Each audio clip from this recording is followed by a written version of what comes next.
السلام عليكم ورحمة الله وبركاته.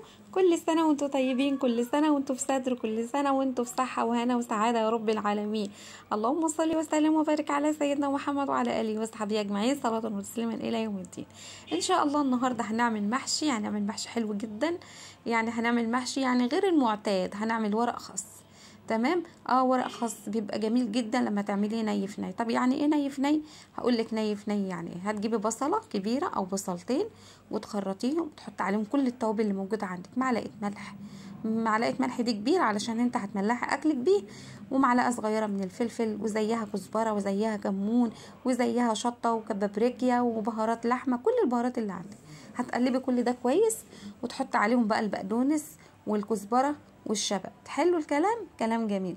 وبعد كده هتجيبي نص كيلو طماطم كده تبشريه، تحط عليه معلقه من الطماطم اللي هي الجاهزه، اللي هي صلصه الطماطم او معجون الطماطم. طبعا هنقلب كل ده كده مع بعضه. والمشهد بتاع الزيت ما جبتهوش، انت هتحطي حوالي نص كوبايه من الزيت. تمام. هتحطي نص كوبايه من الزيت على الخلطه اللي انت عاملاها دي. هتكوني في الوقت ده غاسله الرز بتاعك ومصفيه كويس من الميه، وتيجي نازله بيه على الخلطه، وتقلبي الخلطه بتاعتك دي كويس جدا في بعضيها كده بمعجون الطماطم بالخضار بالرز بالحاجات دي كلها. وتقومي جايبه الحله بتاعتك بقى حاطه فيها ورقه خضراء من بتاعه الكرنب، لان انا هعمل محشي كرنب وهعمل محشي ورق خاص. جبت الحله كده فرشت فيها ورقه، وبعد كده نزلت فيها بالطرنشات الجزر، طرنشات زي طرنشات الشيبس كده. وبعد كده قطعت كمان قرن فلفل حامي عشان يحلي المحشي بتاعنا. وجبت بصل قسمتها، خدت الطرنشات بتاعتها زي ما انتوا شايفين كده. الكرنب ده انا مفرزاه، وده ورق خاص انا غسلاه وسايباه يدبل. خدت نص البصله قطعتها في نص الحله، والنص التاني هحط على حاجه هتشوفوها دلوقتي. ايه الحاجه اللي انتوا هتشوفوها دلوقتي؟ هقول لكم.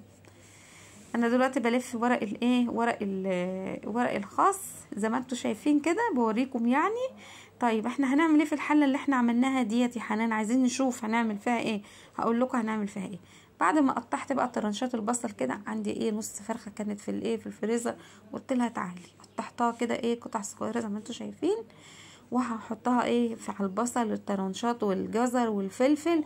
وهجيب شويه من نص البصله اللي موجوده اللي هي بقيتها اللي كنت فرشاها تحت، هقطعها كمان على الفراخ من فوق. اي كميه فراخ عندك او اي تقطيع عندك حطيها من الفراخ، بيبقى طعمها حلو جدا الفراخ. هرش كده رشه من الفلفل الاسود، وكمان رشه من الملح، بس حاولي انك ما تزوديش الملح علشان خاطر ما يبقاش مالح معاك الاكل. تمام. رشه بسيطه بس كده. بعد كده بقى هرص المحشي الخاص اللي هو انا حشيته دوت. هرصه كده ومعاه ورق الكرنب.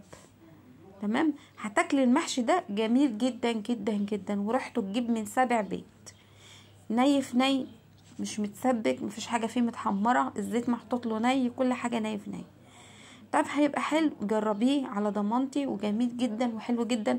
والطريقه دي واخداها من امي، وامي واخداها من جدتي من امها اللي هي جدتي. كان جميل جدا وريحته حلوه قوي. بعد كده ما خلصت المحشي بتاعنا كده ورصيته الرصه الحلوه دي، جبت كنت بغلي ميه.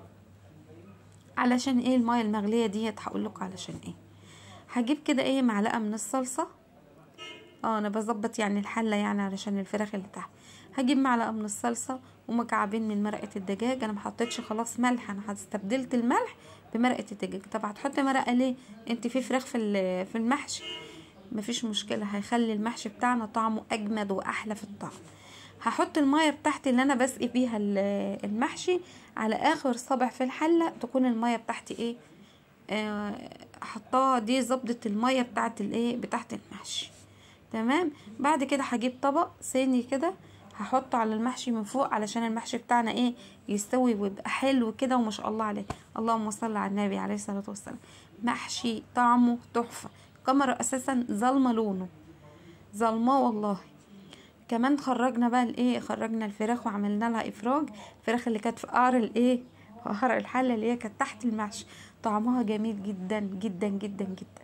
لو عندك اطفال هيعشقوا طعمها. الفراخ واخده من طعم